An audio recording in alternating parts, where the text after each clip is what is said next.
Hello po mga kababayan, si Dante Maravillas. Dito tayo muli sa ating masayang channel, ang Laugh Trip Ngani. Di ano anya Mr. Maravillas yung mga masasayang kwento mo dyan. Marami pong masayang kwento ngayon. Trending si Sara Duterte. Ano ang trending anya Mr. Maravillas kay Sara? Yung paksili.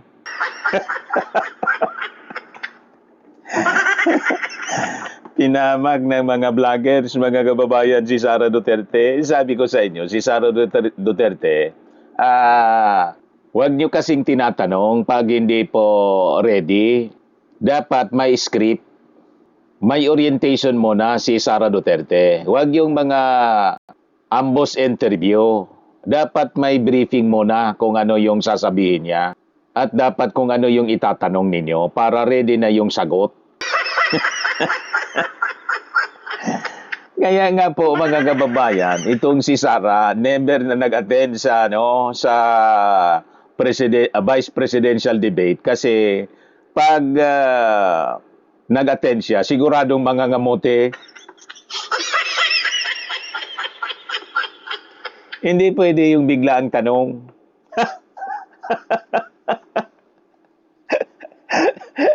Gusto nilang i-promote si Sara Duterte, mga kababayan, sa pamamagitan ng mga walang tigil na pag-interview sa kanya ng kanya mga vloggers.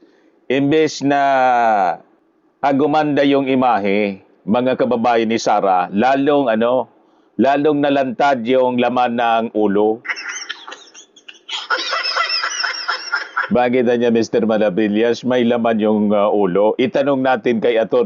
Ibanez. Si Carlo Ibanez. Yung rockstar vlogger, may sinasabi mga kababayan si Atty. Ibanez. Sabi ni Atty. Ibanez, ha ha ha ha, si Inday talaga ang totoong lugaw. Kahiya-hiya.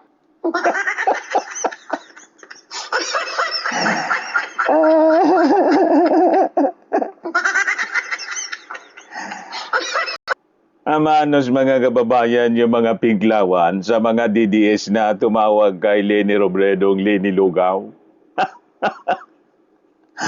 Amanos na amanos mo. Alam niya Mr. Maravillas. Kaya sabi ni Melchor Vergara, hindi nga lugaw o sabaw ang utak. Usok lang ang laman ng ulo niyan.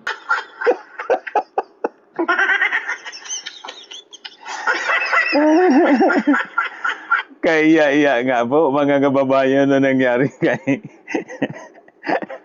Sara Duterte. Yan kasi walang tigil sa pagpapa-interview.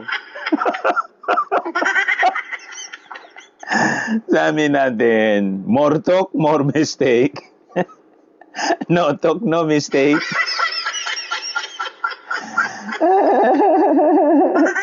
Ito si Sara mga kababayan. Sa issue ng Paksilika, tanong kasi kayo ng tanong nang wala mga alam yung tinatanong ninyo. Any talk po about sa Paksilika na balak po itayo sa Pilipinas? Ano na? Paksilika. Yung Paksilika. Paksilika? Hindi, ma'am. Paksilika. Do you know anything about that? Wala ako. I cannot comment on that. Ma'am, any talk po about sa Paksilika na balak po itayo sa Pilipinas? Ano na? Paksilika. Yung Paksilika. Paksilika? Hindi, ma'am. Paksilika. Do you know anything about that? Wala ako. I cannot comment on that.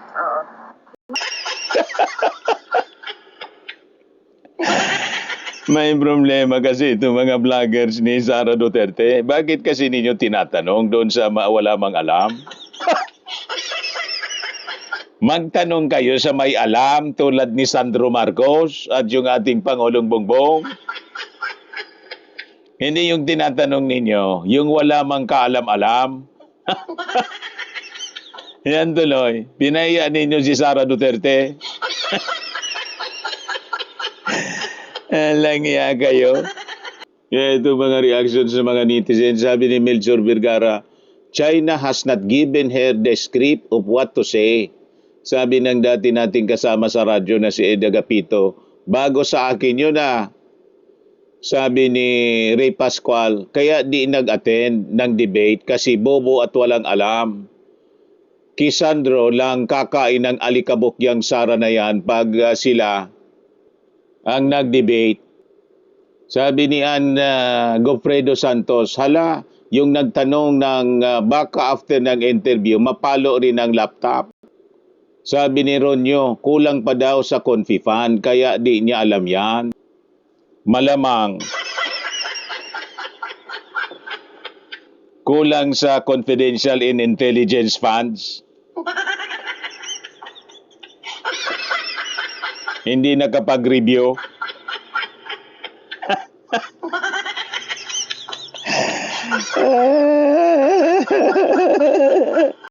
So yon mga kababayan, ang gusto ninyong magpresidente.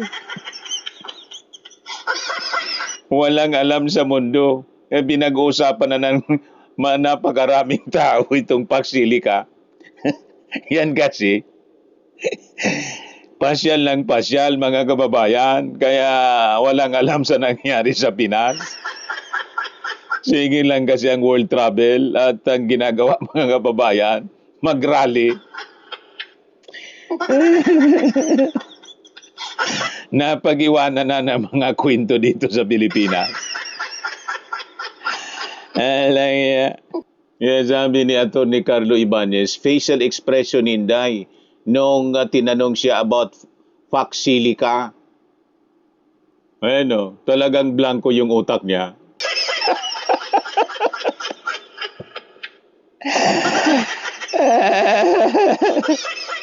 Dapat talaga niya, Mr. Maravillas, ma-convict na si Sara para matanggal na bilang vice presidente. Talaga niyang inutil.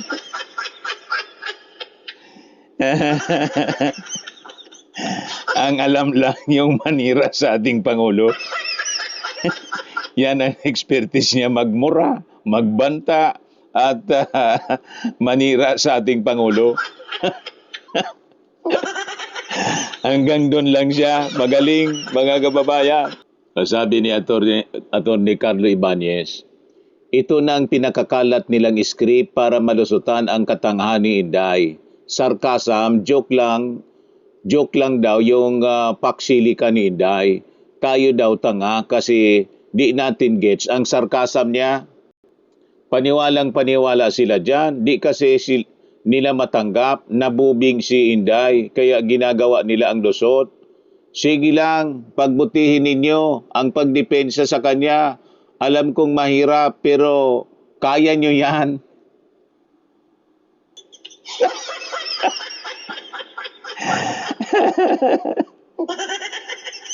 Sarkasam. May ganitong mga muka ba, mga kababayan, ang sarkasam? Kitang-kita na talagang ignorante. Malinaw na malinaw yung kamangmangan.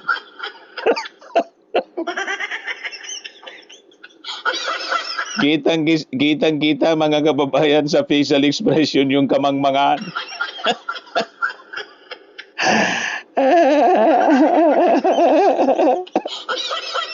Ito si Sara, ginawang karton. Paxilica, post mga kababayan ng isang tasang kape. Partida, 80% pa sa bar exams yan. At tatakbong presidente yan. Sabi ni Dan Concepcion, no comment lang eh. Sabi ni Benedict Sapanta, paksiw lang ang alam.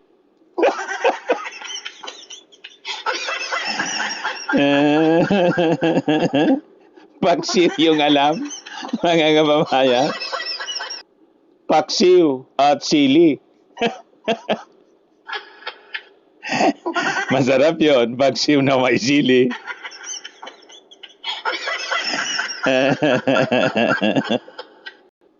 Ito, post ng Impact Leadership.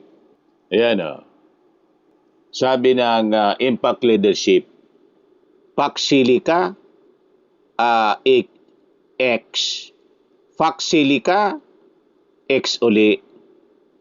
Sulaika, check. Yon talagang familiar si Inday noon. Si Pax Sulaika Lopez. Huwag ninyong kakantiin si Pac Sulayca Lopez. Yun ang dahilan ng pagmumura at pagbabanta ni Sara Duterte nang makulong si Pac Sulayca Lopez. Nagbanta siya sa ating Pangulo. Huwag sasalingin si Sulayca, si Pac Sulayca Lopez.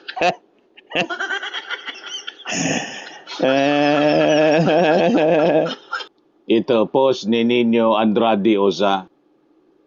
Pac sili ka? Sabi ni Robin, boy sili po ma'am. Sabi ng reporter, ma'am, any thought about Pac sili ka?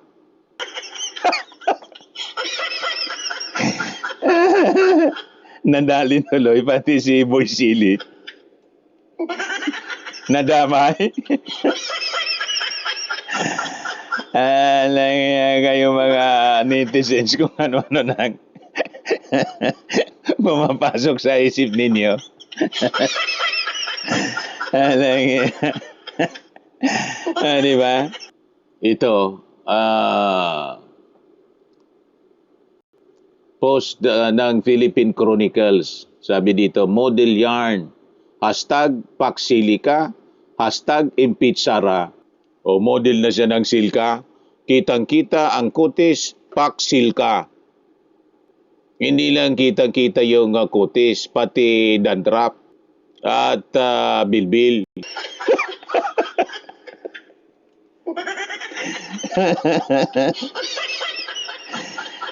Naging model yarn.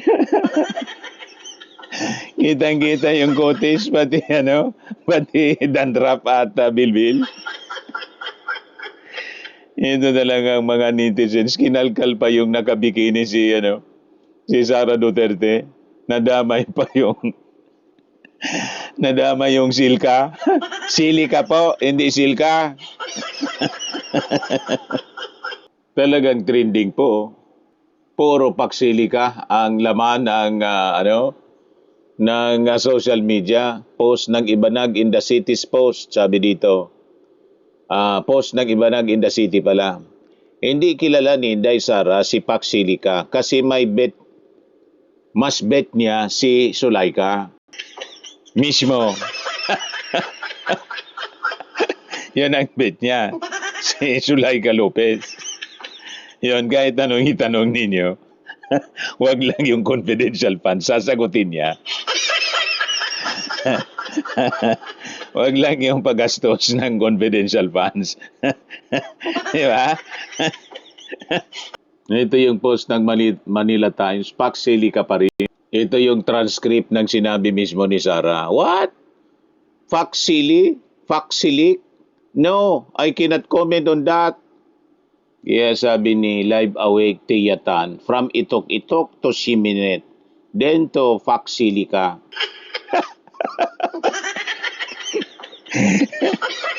Nakalkal yung Itok-Itok Siminet.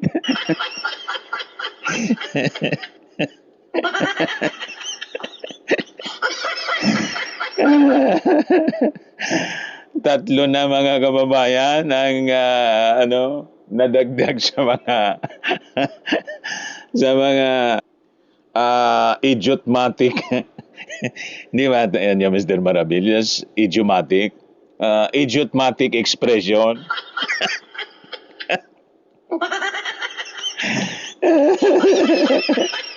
Hindi man yan yung Mr. Maravillas. Idiomatic. Hindi nga idiomatic. Idiomatic.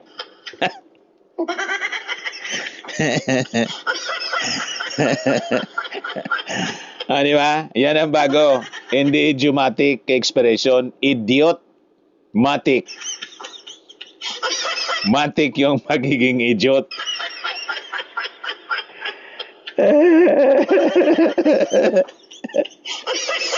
Pero di bali na. Hindi niya alam yung Pac Silica. Importante, fashionista mga kababayan si Sara Duterte. Ayan tingnan ninyo ang postura ni Sara Duterte kung magkano yung presyo niyan.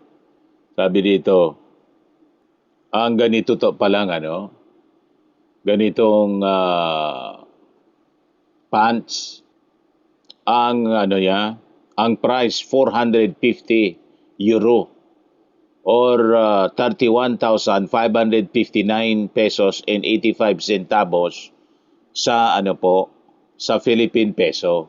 So, hindi man niya alam yung Paxelica, fashionista naman po siya. At mamahalin, di ba? Yun ang importante doon. Di bali hindi maalam sa Paxelica. Importante, fashionista. May panggastos, mga kababayan. Ano ka man, kaya nga gumastos ng 125 million, 11 days. Yan pa, 31,000 lang naman yung pants. Kayo naman. Di ba, mga kababayan? Anyway, yan man lang po ang ating short video ngayon. Puro niya, Mr. Maravillas, Paxilica. Yan ang laman ngayon ng social media eh. Siyempre, kung saan yung uso, yung trending, doon tayo. Di ba, mga kababayan? O kung napasaya kayo at nainis kayo sa ating kwentong katatawanan ngayon sa Laugh Trip Ngani, click subscribe po ninyo yung ating YouTube channel. And share din ninyo sa inyong mga kaibigan, lalo na kung kaibigan ninyo DDS. Para lalong uminit yung ulo. Ako po si Dante Maravillas. Bye-bye po. God bless.